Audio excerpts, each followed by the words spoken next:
গেরুয়া ঝড়ে বিহারে নিভল লণ্ঠন, ধরাশায়ী হাতও। কিন্তু বাজিমাত কোন মন্ত্রে? এখন এটাই সব থেকে বড় প্রশ্ন। উঠে আসছে একাধিক সম্ভাবনার তত্ত্ব।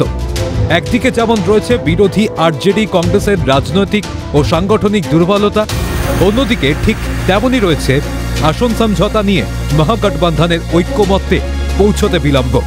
আর এই আবহে বড় করে সামনে আসছে ইস্তেহার দেওয়া এনডিএ জোটের নির্বাচনী প্রতিশ্রুতি।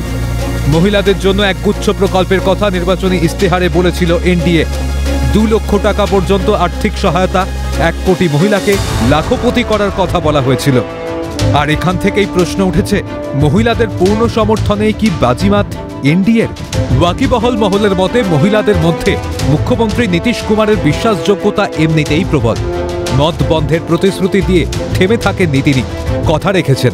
বিহারে বন্ধ হয়েছে মদ। আর এরপরে মহিলাদের স্বনির্ভর করতে সরকারি সাহায্যের প্রতিশ্রুতি। 2 হাত ভরে নীতিশ কুমারের নেতৃত্বাধীন এনডিএকে সমর্থন করেছেন মহিলারা। আশীর্বাদ পেয়েছেন সমাজের অন্য স্তরের মানুষরাও।